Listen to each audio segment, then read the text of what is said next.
Previously, I bought you this iron farm and you guys loved it, but you also said you didn't want to have this big area around it, you just wanted the pod.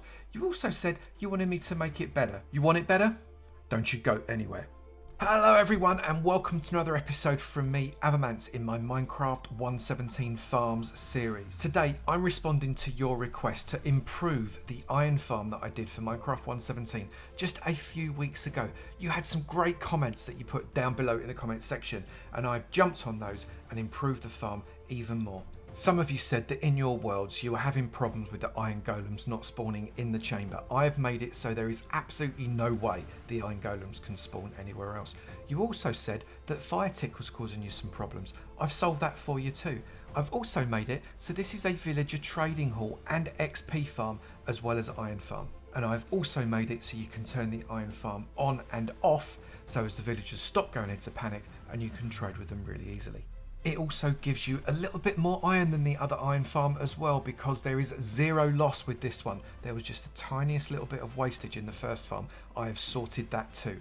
And I am also giving it to you as a Java edition world download, completely free. Come and build your world around it. The seed is brilliant. That's enough of my jibber jabber. Let's get on with it. I have deliberately chosen a really great seed for this Minecraft 117 iron farm, villager trading hall, and actually XP farm, for you to be able to build your Minecraft world around it as a result of the world download that I'm going to be offering you in Minecraft Java edition. Sorry Bedrock players, this farm will not work for you in Bedrock, the mechanics are just too different, but for Java this one is perfect. Build your world around the farm and you'll have loads of iron to make a really great start. So let's get on and make it. Everything you need to make this farm the way I am making it is inside this chest. These top 3 rows are the essential items, although you can change these structural blocks. Don't need to be oak logs, don't need to be deep slate bricks, it's completely up to you. You also do need some temporary blocks. I've got dirt, and then these items here are effectively optional, or I don't know how many you're going to need. For example, the rails, you may not use those to get your villagers in or your zombies in, it's up to you, but I find it easier to do it that way. These 25 slabs, they're just the roof. If you don't want to put a roof on it, don't, but I think it looks better. This farm is made on a 5x5 square, but you don't even need all of that 5x5, you just need the corners. First thing we need to do is make 4 6-high towers. Now I'm going to do these out of wood because it's dead easy to come by, but you don't have to. You could do it out of stone, you can do it out of dirt if you want, it's entirely up to you. Once you've got your 4 6-high towers, you want to be bringing in some steps facing inwards, exactly like this, upside down. These are just going to act as supports. In all honesty, these are aesthetic. They don't really add to the function, but I quite like the way they look. So they look exactly like that. You then need to put yourself a 5x5 floor using whatever block it is you want to use. I'm going to use this polished deep slate, but it's entirely up to you. Stone bricks looks good. You could use wood as well if you like. Then fill it in all the way, but not that middle one, because in that middle one we're going to pop a little bit of glowstone. If you've got sea lantern or maybe you've got shroom light, that works just as well. Now I'm going to do a row of glass all the way around this 5x5. You don't have to do this. You can, if you want, just have it on one edge, but I'm going to go all the way around. And it looks like that. This is a non-spawnable walkway, an access walkway that you can use to get around the farm when you're up at the top. I've left one part open there, you can see on the left hand side of one of the faces, and I'm going to be putting a ladder up that. Just like that. Notice that I've not got a ladder on the bottom section, and that will stop mobs from being able to climb up it. Now on the side that you've put the ladder, place a block there and a block there like that. Get yourself your chest, make a double chest like that, and shift click a hopper into the top. Then put another chest on top of the hopper, shift click one into the side, and then you want to put a hopper facing into the top of that chest, one facing into the side of that one there, and one facing into the side of that one there. In the last farm, there was a very small percentage chance that that one hopper in the middle wouldn't collect every single piece of iron. I put it like that just because it would be a lot more iron efficient. However, if you want to get every single piece of iron, put in these 2 side hoppers as well. Otherwise, just put one in the middle and replace those with blocks. On the block right next to this bottom hopper here, take that out and replace it with a bottom slab, so you've got a little bit of an indent there. It's nice to use the same structural block that you've got here in slab form, because then from underneath it looks exactly the same. Next to that, place a step, and next to that, place a block. and then place a block right next to that. So you've got the beginnings of a structure. Then place another block there and another block there. Now with the block placements that I'm about to make, you can use exactly the same block. So for me, example, you would use all of that polished deep slate. However, I'm going to mix it up just a little bit so as it looks a tiddly bit more attractive. So I'm going to put in a little bit of deep slate brick as well.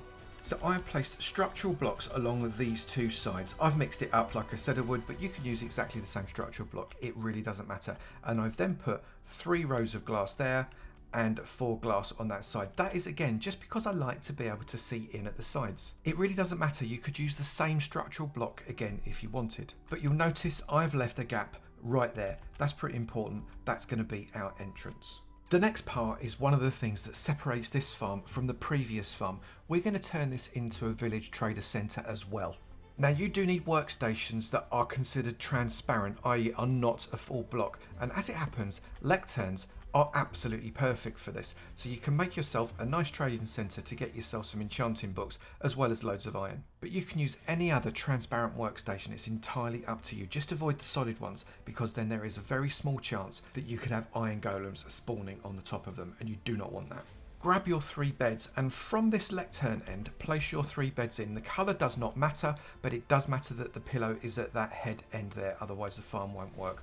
Then grab yourself a step, maybe use the same step that you've got for your blocks, place that on that inside. That allows for that chest to be opened from the outside. If that was solid, the chest would not open. Then get yourself a solid block and place it there, and another step and place it on the back of that. That needs to be a step because then that creates that gap that you've got right there. We are then going to give ourselves another row of blocks all the way around. Again, I'm going to make this intermittent however I want them, like this, but not across this top area. Again, let's do it on this side like that, and then I'm going to put some steps on that side.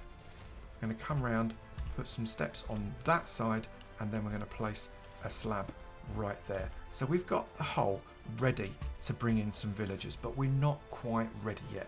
Before we bring our villagers in, we are going to place an upside down step right there. We're going to put 3 blocks across the top, and then we're going to get a trapdoor. It can be wood, it can be metal, it really doesn't matter. And we're going to put 3 trapdoors along there. We do not fill in this section yet, and I'll show you why in a moment. It is now time to get 3 villagers into this farm. Now, the easiest way of doing this is by creating a little step that comes up to the hole in the top that we've just made and wait until night time. Bring the villagers close by in a boat or a minecart, and they will climb up those steps on their own because they want to go to bed. I sympathise with that. If it's night time, I want to sleep, and so do the villagers. Using temporary blocks, I've used dirt. We've created a set of steps that should allow the villagers to pathfind their way to those beds. You can use steps inside to make sure that they can actually get down without a drop, otherwise they won't find it. If that doesn't work, you can always use something like a powered minecart to get the villagers up to the top, very much like the way I've done here. If you use the minecart system, once you've got the villager to the top, make sure that you have got a 2 high block there and a 2 high block there, so he's not got anywhere to go, and then break that. He will then drop himself right down into there, and as soon as he can, he'll take on one of those professions. If you find he isn't taking on a profession, bring in some temporary blocks across the top of that, come back up to the top and break these 3 here and break out your 3 lecterns. Then replace the lectern and he should be able to access that much more easily. Check if that is what you want. So we got channeling. If you like channeling, that's great. Or alternatively, you can take out that lectern and give him another one until you get a profession that you like. Smite. Smite's not too bad. Just repeat that with all of the villagers.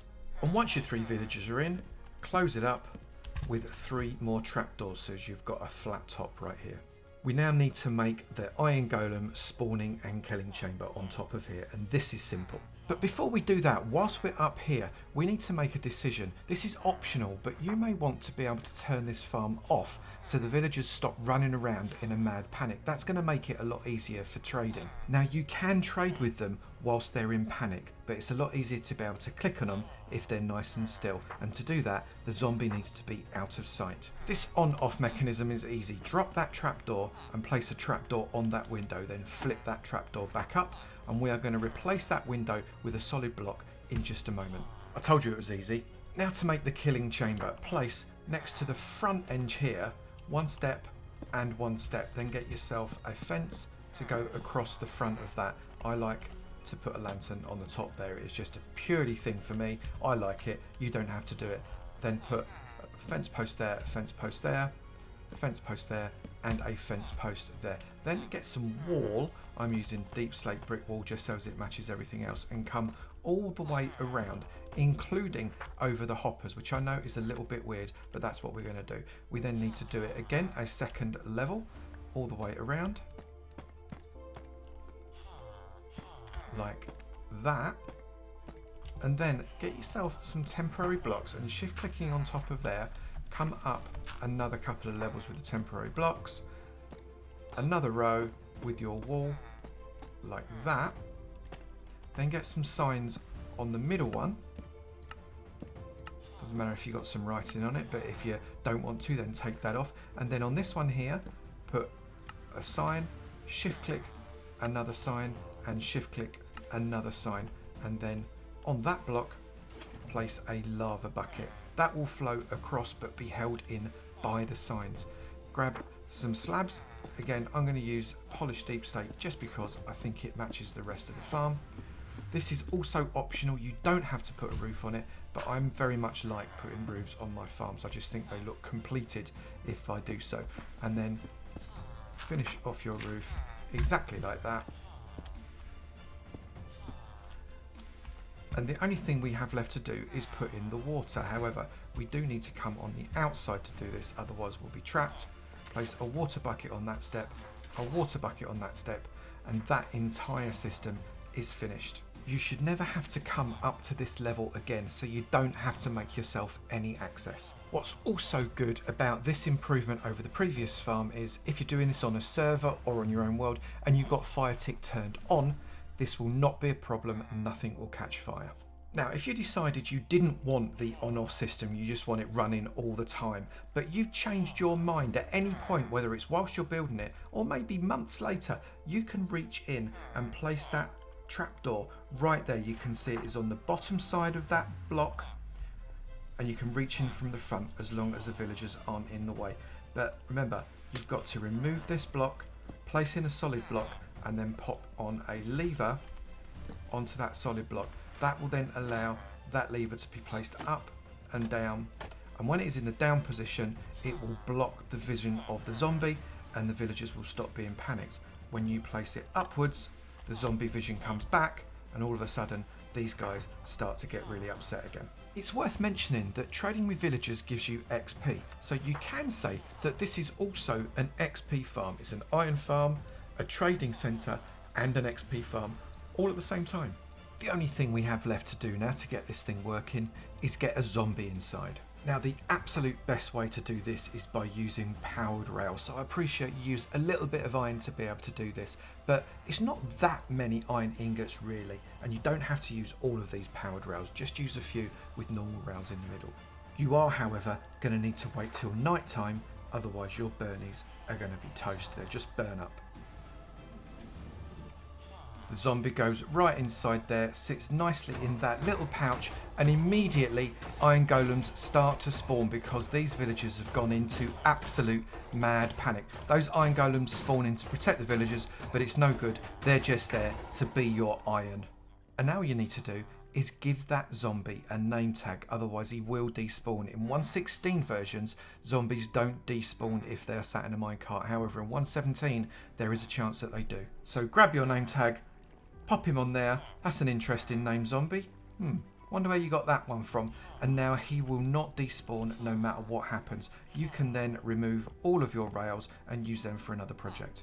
Don't forget to seal that hole up because you don't need to get in there again. So you can see here your villager all in a mad panic. As a result, about every 30 seconds you are going to get a golem spawning inside that chamber, which is fantastic.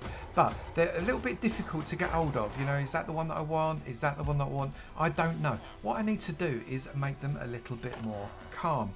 Flip that lever and all of a sudden they can't see that zombie and they are more interested in me and doing their work. And that means I can get in and get my Sharpness 2 book, which is exactly the one that I wanted, whenever I want.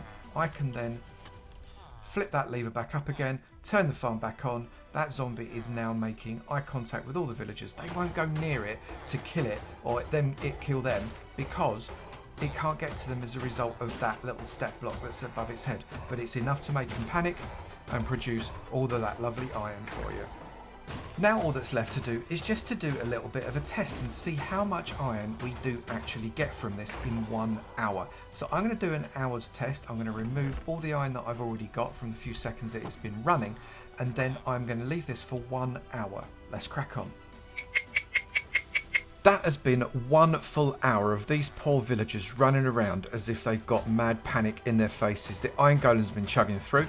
So let's go round and see what we've actually got in our collection. We have, right, 1, 2, 3, 4, 5 full stacks. So that's 320 iron, 330, about 340 iron, plus very nearly 2 stacks of poppies. So 340 iron in 1 hour. I think that as an improvement on the last one, which was about 300 an hour, an extra 40 iron ingots per hour. Plus, you don't have to have any of that massive land that you had to have in the last one. So, one Minecraft 117 survival iron farm, come villager breeder, come XP farm. It does it all for you in a 5x5 footprint off the ground, so you could build underneath it if you wanted. This one is an absolute doddle. Let me know what you think of this one in the comments below. I'd be really interested to see how you would change the design. I've made this very simple. You could make this look way more interesting, way more flash, and with loads more design flair. But I kept it simple, so as your inventory requirements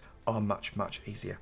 Remember, I am giving you this fella in a world download completely free. Go to avomance.com for information on how to get that world download. Very simple. Zip that one down to your computer, slip it in your saves file, and this will be yours to be able to play with. This seed is really nice, so do come and play on it and start with your iron farm. Maybe you could build your base underneath the farm. That's an idea. If you have enjoyed this video, please do remember to slap that like button. It'd be great to know you enjoyed them, and I will keep on making them. Also, if you've not done it already, please do hit that subscribe button. It'd be great to see you in my sub club, and I look forward to seeing you in another video. You take it easy now. Bye.